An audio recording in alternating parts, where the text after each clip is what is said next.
All right, I'm excited. This is the first episode of One Good, One Bad, where I take a comic and I take a joke I really love of theirs.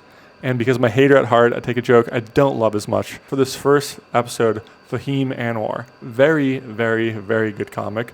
Very funny, really high energy, intense act outs, I guess what you'd call LA style. Some use that like as a pejorative, but I love act outs. I love silly stuff. All right. I don't want somebody making smart points on stage. Be silly, be fun. It's comedy. This is the type of stuff that makes me laugh now. All right. And this guy, almost every time I see his clips, I love them. I think they're truly great. And this first one's an example of it. I was laughing out loud in my bed watching this on Reels, which doesn't happen very often. Comedy rarely makes me laugh, so it stands out. He always wanted to be like a tough guy in his music videos, but it's like a Broadway version of a tough guy. He's bad. He's like, so I'm gonna have leather with buckles. I'm gonna have all leather and buckles all over the leather. No, and I'll have boots like tough guys. And then when I'm angry, I'll stomp. Tough guys, when they're angry, they stomp at you. They have leather jumpsuit with the buckles, and then... Already just to top here, this joke works because of his strengths. That's apparent immediately. It's funny because he's nailing the dance so well and like the body movement, and just he found a funny word, buckles, and he's hitting it with like repetition, almost like a musician. Like speaking Michael Jackson, when I think of this guy's comedy, I think of a musician because he knows how to play the crowd. He's so on board with what they're into and knows to keep hitting it. I'm sure if you saw this joke multiple times, it would sound slightly different with the repetition. He doesn't have like exact word and exact intonation planned. He just understands the funny words and he just hits them. It's great. They go, they point at you to let you know that the tough guy knows. You let them know. Then you have funk Tourette's.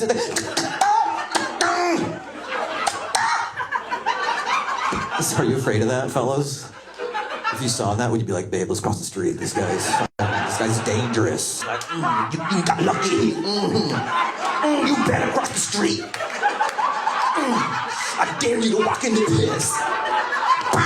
Thank God he's walking away. Well, how is he getting closer to us?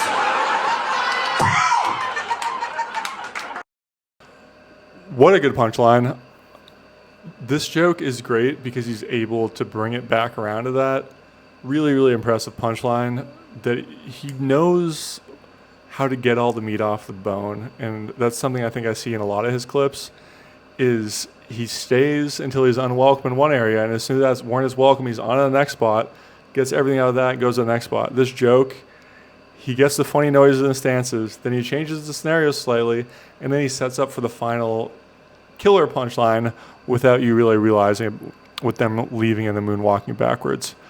Truly a great joke, special worthy joke, of merging of everything fun, funny noises, the main talents of comedy, funny noises, funny faces, act outs, but it's like funny phrasings, funk Tourette's, really good word choice, and really good joke writing. This is like an example of a joke where everything's happening well. Yes, it's a silly joke and you're not making some grand point or whatever, who cares? But he's doing everything really well. This guy is extremely aware of how he looks from his body, from his face, from his sound, and like his voice. An important part I think is underlooked that I'm very bad at is when he's doing the act out, his voice is up here, and when he returns to himself, he has like a low voice naturally. And so you can tell that difference, that dissonance makes it easy for the audience to follow, and it makes it funnier and like more clear. And I think that's really important. And it's just like these little subtle things that he's doing really, really well that go a long way. Love this joke. Truly good. The one I didn't love as much, to be a hater, just to balance things out here, I think he also knows isn't that great because he's reading it off a notepad and he's putting it out. It's not from a special. So I'm not telling tales at a school here to say this one isn't as good, and that's fine. And they're kind of similar, and we'll talk about why after. How crazy is it that the Black Eyed Peas had a lyric, "Let's get retarded in here"? You guys remember that? That's a great little time capsule of where we were as a society. Already don't love this joke out of the gate because it's something you've heard before just from like a friend. Anytime the song comes on, this is what somebody's response will be. Oh my God, can you believe this song used to be Let's Get Retarded in here instead of Let's Get Started in here?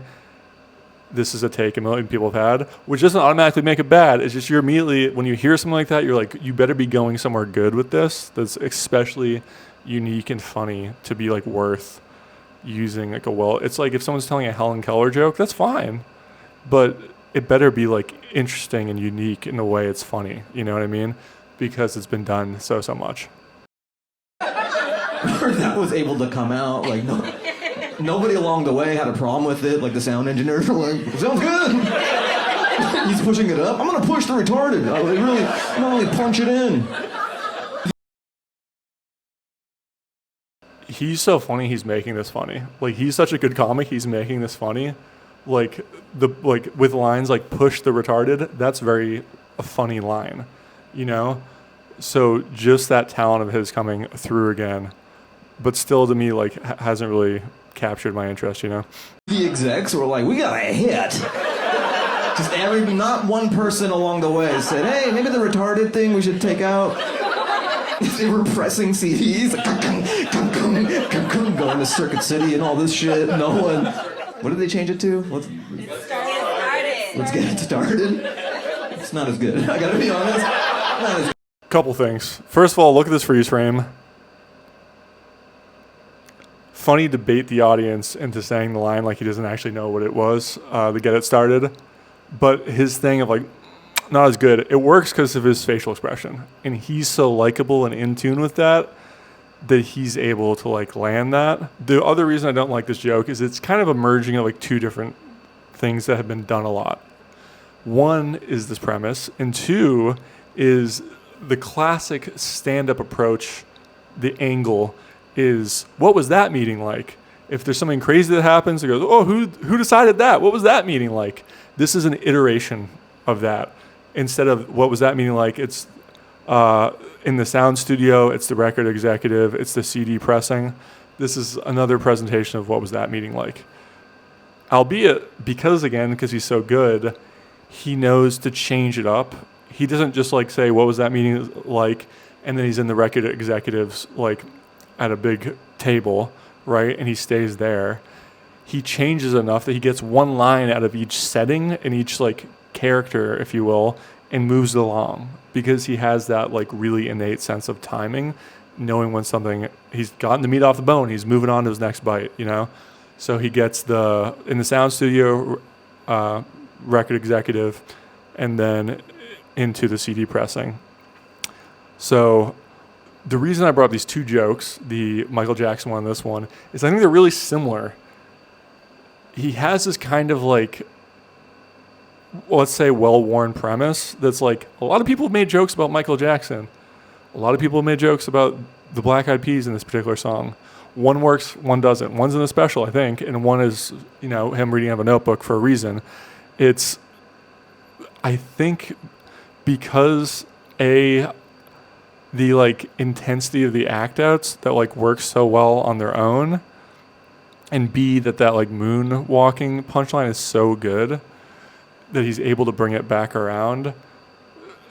It's also just a more interesting angle that you don't hear as much, because there's been a lot of Michael Jackson jokes, but they're all kind of about something else. And so to be like, hey, he's actually like thought he was a tough guy, that's more of a unique premise, you know? I'm sure it's a point people have made before that he wasn't actually tough or whatever, but it's not one that you're expecting to hear, so it catches you off guard a little more, and he just does such a good job with it. Whereas this one, it's something you're expecting to hear, and he's so funny that he polishes it, but it's kind of polishing a turd here. He pulls it off, he lands the plane, but it's, you know, I think it's a great example of what something works and what doesn't, because they're so similar, and that's kind of why I packaged them together. This guy's fantastic. He's hilarious. I learn every time I watch some of his. It makes me laugh out loud, which is very rare. And hell yeah, I hope you learned something from this. I'll be doing more of a good balance of my love of comedy and my hate for comedy all in one little neat package.